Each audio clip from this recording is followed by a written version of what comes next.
Hello and welcome to the Indy Author Podcast. This is Maddie Dalrymple and my guest today is Julie Duffy. Hi Julie, how are you doing? Hi Maddie, great to be here. Just as an introduction of Julie to our listeners, Julie Duffy is the founder and director of the Creativity Challenge storyaday.org, where she has blogged about the creative life and short stories since 2010. She regularly talks at writers' groups and conferences about creativity and writing. Julie has written for Writer's Digest and Writer's Journal, was the genre columnist for Flash Fiction Chronicles, and is a columnist at writerunbox.com. She was once upon a time the director of author services at the world's first author-focused print-on-demand publishing company. She's a book coach for entrepreneurs and business writers and continues to write short stories and novels. And she knits and juggles, although rarely at the same time. Although I know that doesn't say never at the same time, so that's very intriguing. And as you'll be able to tell in a moment from her lovely accent, Julie is originally from Scotland, and if I'm not mistaken, from near my ancestral home of Dalrymple, Scotland in Ayrshire. Is that right, Julie? Indeed. I moved around a little bit when I was younger, but yeah, that's where I settled. I lived my formative years in Ayrshire. It was a pretty good place to grow up. I would like to just start out with you giving an overview of what Story a Day is and what prompted you to found it. Story a Day is an annual challenge. It started at Story a Day May back in 2010. And originally it was just a challenge to myself to write and finish a story every day for a month, which is kind of insane. But if I go back to where I was before that, I was staying at home with two young kids. It's not an intellectually stimulating environment, and it certainly doesn't give you much free time for writing. So I kind of got out of the habit of writing, and then whenever I did sit down to write, it was this big pressure to do a good job. So it became impossible to write, and anytime I did start, I wouldn't finish things, and they would just wander off in the middle. And I was aware of challenges. I had tried challenges before, like 100words.net, which was write 100 words a day for 100 days. And some friends did Illustration Friday, and I think NaNoWriMo had been going for a number of years by that point. And I knew I couldn't take on a novel. So every year when NaNoWriMo came around, I would get envious. And I'd be like, yeah, there's nothing for short story writers. And then one year I realized if there was nothing for short story writers, I needed to stop complaining about it and do something about it. So I launched Story a Day May. I thought up the idea in March. I was like, I want to do it right now. But then April was Poetry Month, and I feel like the poets have so little. I hate to steal from them. Love you poets. But then Story Day May rhymed, and it was far enough away from NaNoWriMo that I thought it wouldn't interfere if anyone else wanted to join me. So I issued this challenge. I said, here's what I'm going to do. I'm going to write a story a day for a month in May. Obviously, they were going to be super short stories mostly. And the key thing for me was to make it public, because I know I'm an obliger. I am someone who does better when I have external accountability. So I made it public, and I put it out to a few friends online, and they told their friends, and they told their friends. I'd slapped up a website, and by the time the 1st of May came around, there were 97 people who had signed up for this challenge. And since then, it's just gone on, and now it's hundreds of people and thousands of people every year who sign up and finish a story every day in May. Now, I don't require people to submit it anywhere. It's kind of, you do it on your own. And actually, I've always said from the very beginning, you make up your own rules. If you know writing a story a day is insane and you're never going to be able to do that, and that's setting you up for failure, then you can make your own rules at the beginning of the month and just say, okay, I'm going to write 3 days a week, or I'm going to finish a story a week, or whatever you need to push yourself beyond where you've been. That's what I encourage people to do. The challenge runs in May and it runs in September, and there's a whole bunch of other stuff at the site as well that we can get into. But that's where it started. It started out of desperation and finding accidental community. The community topic is one that I'm very interested in right now. Can you describe the Story a Day communities that have built up around that goal?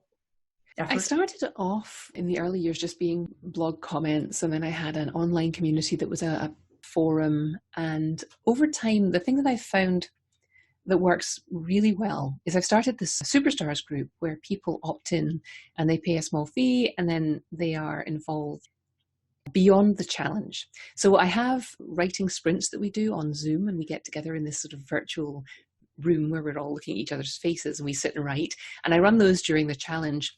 But the first year I did that was a couple of years ago, and after the challenge was over, it was so effective. And the people in that group who were seeing each other face to face were so much more connected and so much more motivated. And I noticed that these were the people who were finishing their stories, who were finishing the challenge, who were then revising their stories and going out and taking them out to the world, whether they were submitting them to publications and getting them published, or self-publishing them, or, turning them into novels. These people who turned up and connected with each other were the ones who were doing what they wanted to do. And they were the ones who were happiest. And even when they were frustrated, they knew they had a place to turn. So I couldn't let it go. And I've continued that group throughout the year. We get together once a month. So we still have blog comments at the site.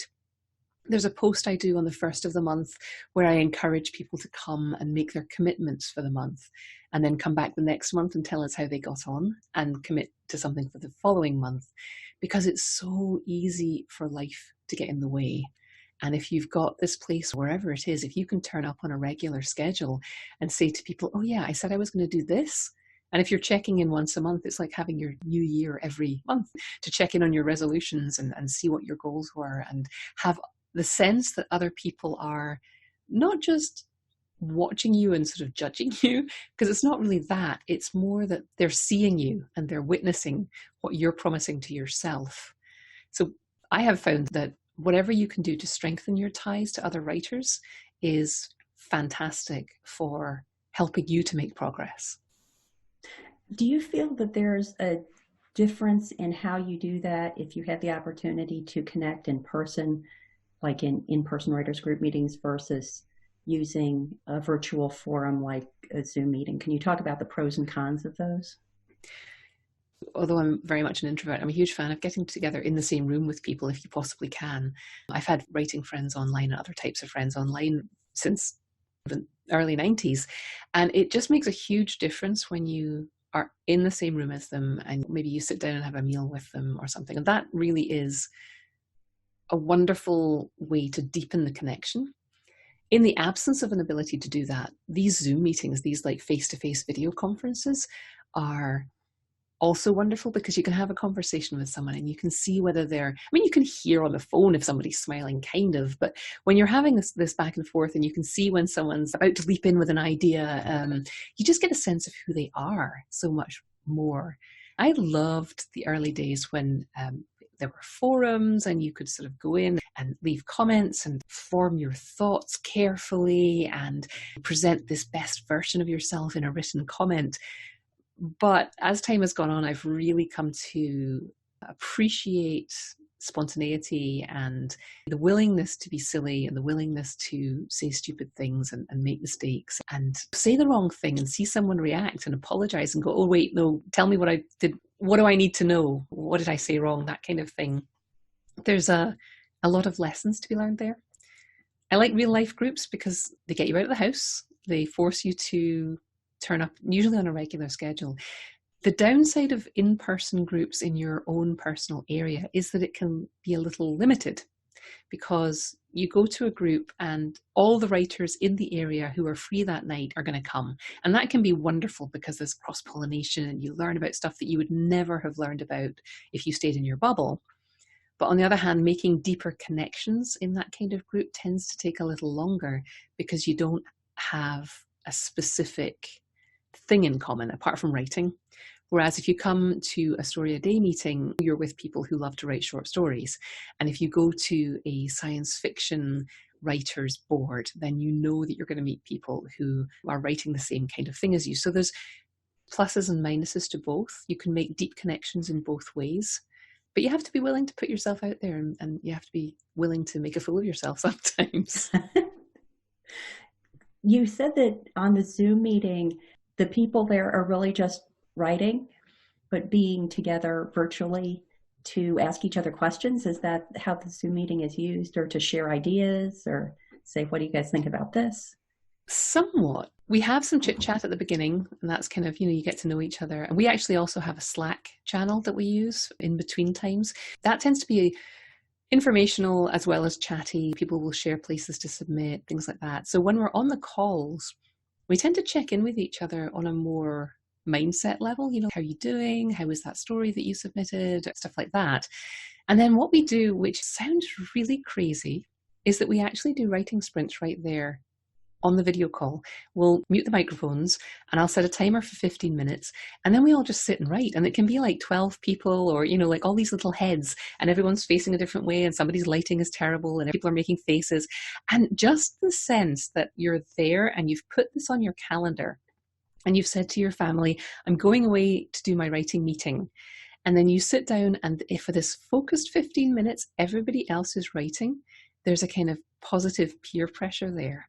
And you are extremely motivated not to waste that time and not to flip over to Facebook and not to go down a research rabbit hole because it's just 15 minutes and then we're going to break.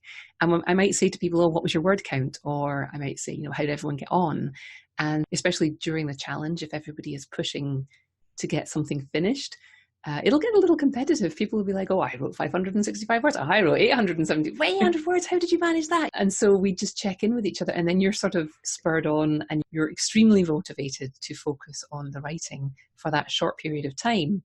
And we take a break and then we'll go again. And if any questions have come up for people while they're writing, like somebody might say, okay, I'm having problems, punctuating this dialogue. Or last time we did it, I know I have a couple of artists in my group.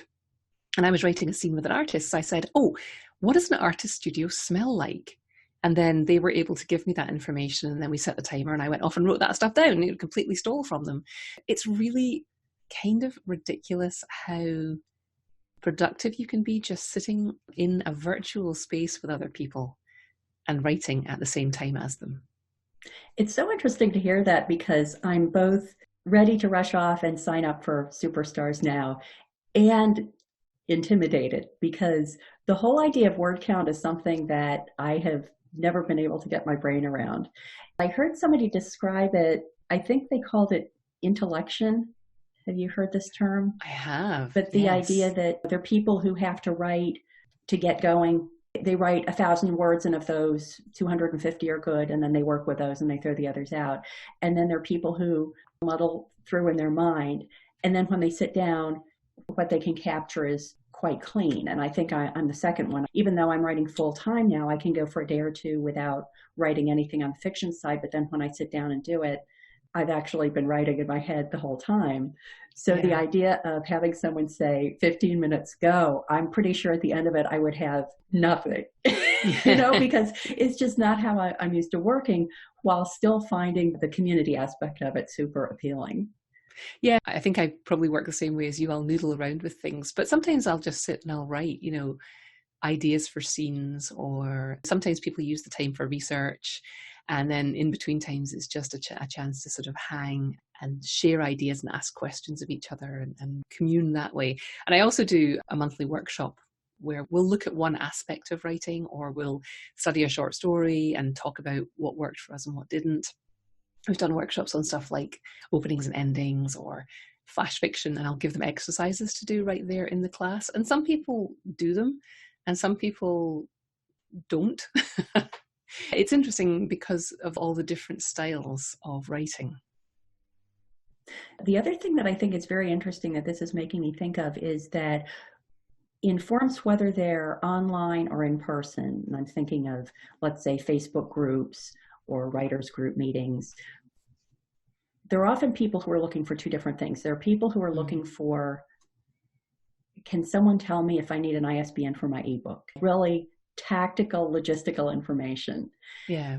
And then there are people who are looking for, I started writing as a child because of my difficult relationship with my parents, that kind of support. Mm-hmm. And when you mix those people, it can be problematic because each kind of person is frustrated by the other kind of person.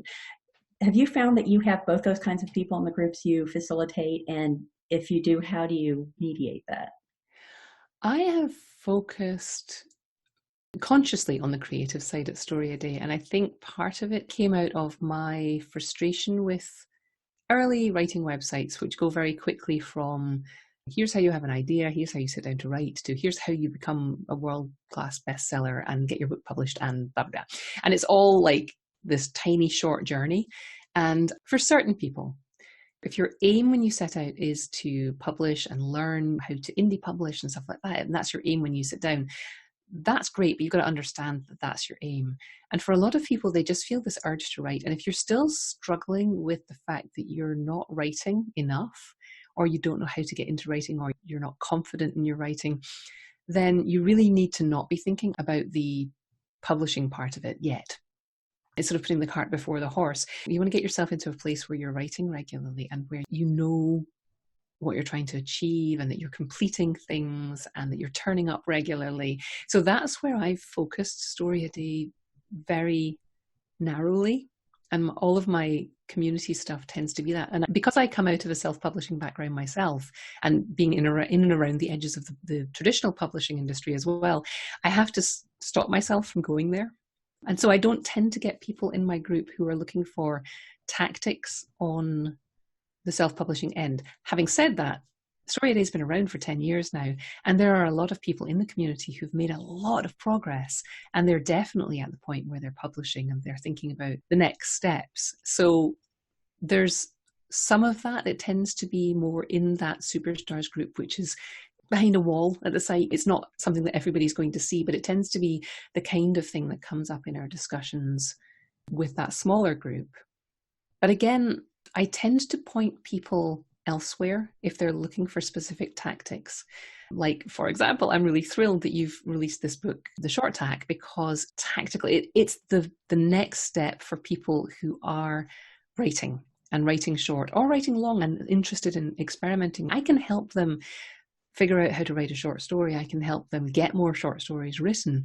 But your book is kind of like the next step for them to say, okay, so I'm doing this, or I'm thinking about doing this really actively.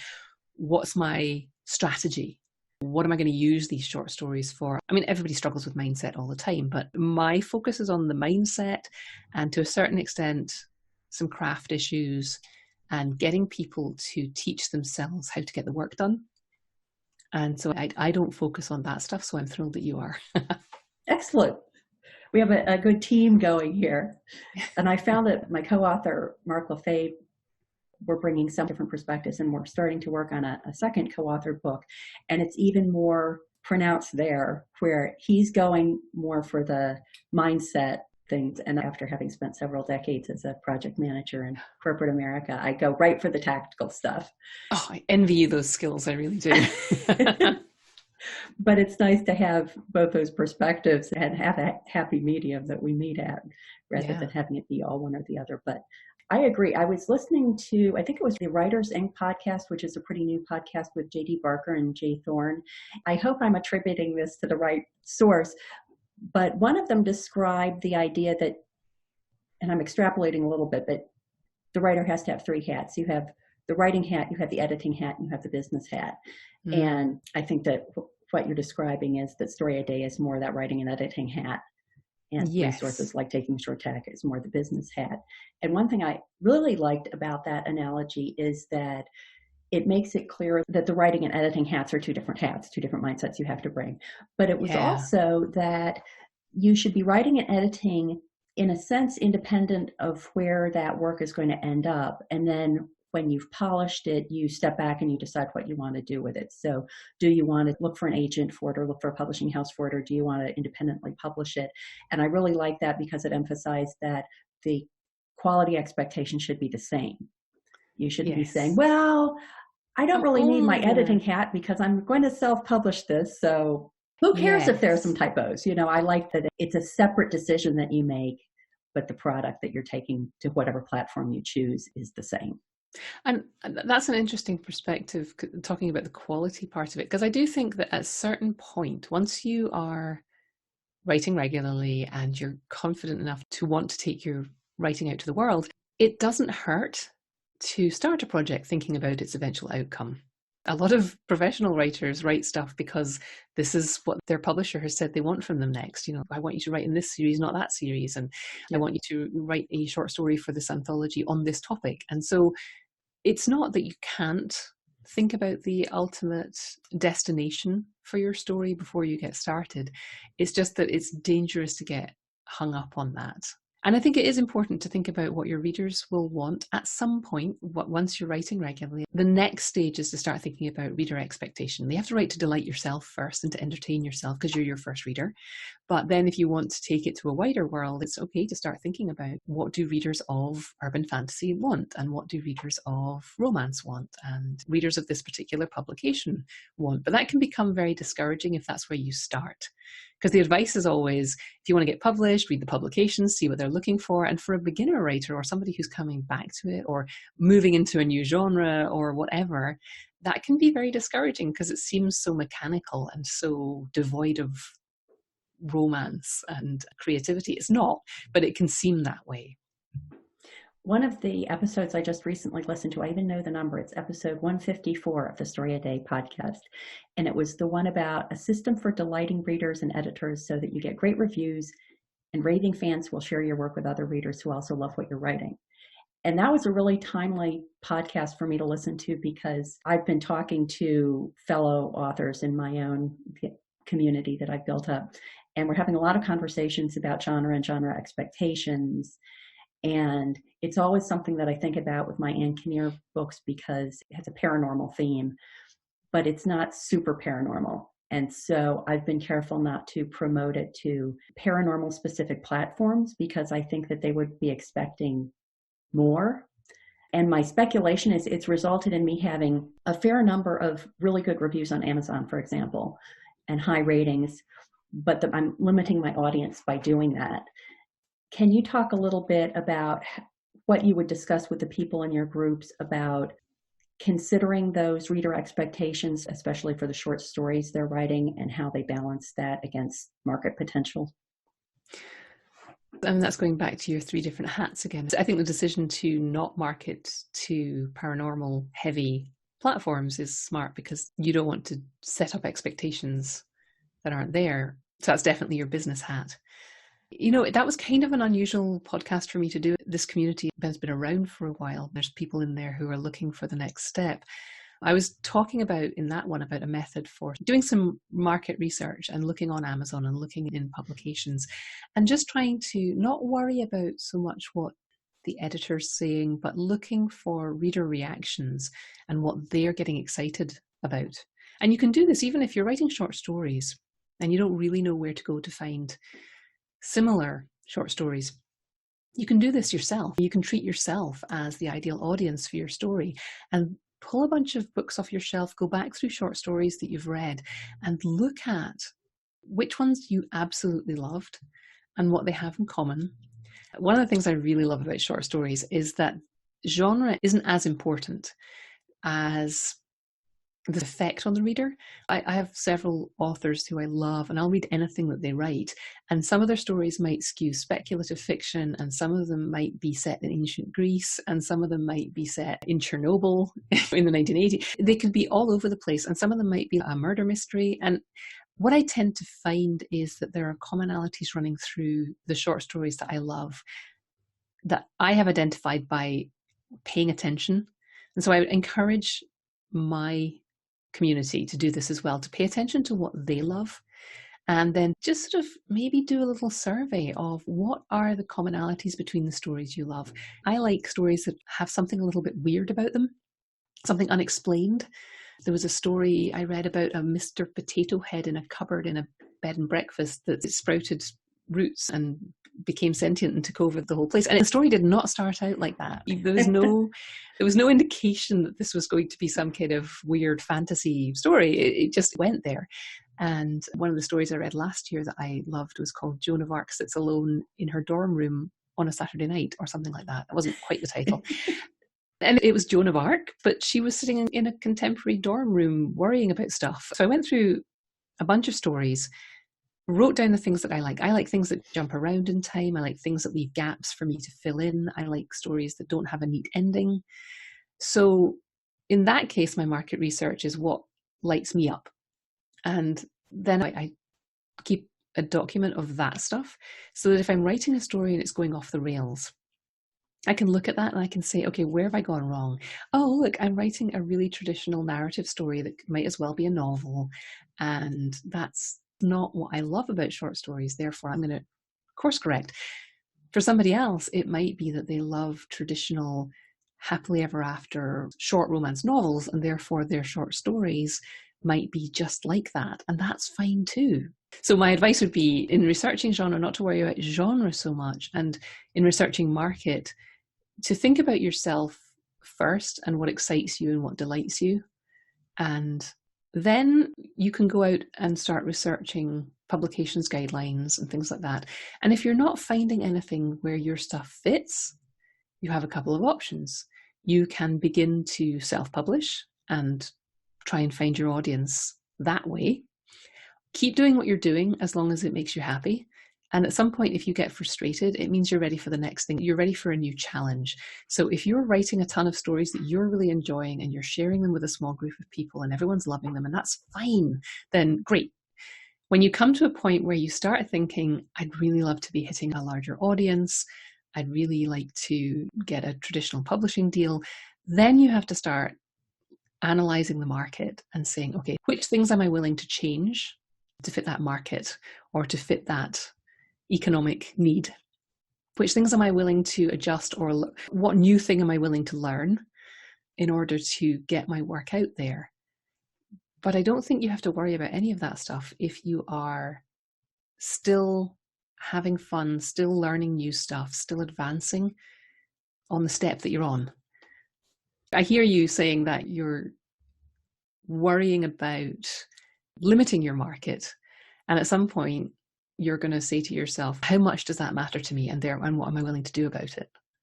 Right. It matters more to me now that I'm writing full-time than when I was doing it part-time with a corporate job. But again, I don't want to disappoint people, so I'm happy to gradually increase my pool and suddenly start posting Facebook ads to the paranormal groups on Facebook or something like that. But we have so many options now because with the self-publishing, and you could decide to dip your toe in that water, and we could all do this. We can see something that looks interesting, and this is the beauty of short stories. You can try testing the market. You could say, you know what, maybe I'll write something that's more heavily paranormal, see if I enjoy it, see if people like it. You test it out. You don't spend 5 years on it, so we have so many options. It's a pretty cool time to be a writer. Yes, and especially cool time to be a short story writer, because you can do that experimentation without, as you're saying, sinking years into it and share it with people and get that immediate input. And if you don't love what you experiment with, you course correct, if I can use your nautical analogies. Yes, thank you.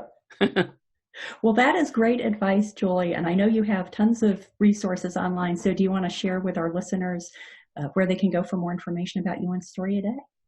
Yes, come over to storyaday.org and check out everything on there, the podcasts and articles, and there's years and years of writing prompts. And I say writing prompts, but what I usually do with the writing prompts is I'll suggest that you try something, and then I'll give a bunch of tips on how you can implement that or how you might turn that idea into a story. So I rarely post something like, a werewolf is walking along a beach and meets a little girl. That's rarely the kind of prompt I give, but what I tend to do is talk about parts of writing or an approach to writing a short story or a short story form, and then I'll give a bunch of tips about that. So if anybody's ever feeling the urge to sit down and write and kind of stuck, and you've got that window of time but you don't know where to go, hop on over to storyaday.org and look up the writing prompts, and you will find tons of stuff there. And I also have, which I think is quite timely with your book coming out, the short tack, where you're talking about what people can do with short stories if they want to broaden their reach. I have a free giveaway at my site, and people can come to storyaday.org/indie author, and I will put up there a short story framework, which I share with people. It's for those of you who are pantsers out there and are scared by the idea of a framework. I am totally with you. But what I've learned over the years is that stories, whether they're novels or short stories, tend to wander in the middle. And you tend to forget what you wanted to write the story about in the middle as you complicate matters, and it can go in many directions. So this framework is just a way for you to brainstorm stories before you even get started. Or when you get stuck in the middle, you can go through the framework and just brainstorm the character, the conflict, some complications that might happen in the middle, and the mood or image that you might want to end on. And the aim is to cut down your writing time by creating a coherent vision for your story. more than an outline. I found it really helpful myself, and a lot of people have told me that it has helped them get from beginning to end of a story in a much shorter time and keep the story on track and delight their readers. Because if you hit all the parts of a story that a reader is expecting, then you don't leave them frustrated at the end. So they can come to storyaday.org and /Indy author, and I'll put that up there for them. Excellent. And is that Indy with an IE or Indy with a Y? That would be Indy with a Y for you. Excellent. I love that. Thank you. Well, Julie, thank you so much for joining us on the podcast today. That was wonderful information. Thanks for having me.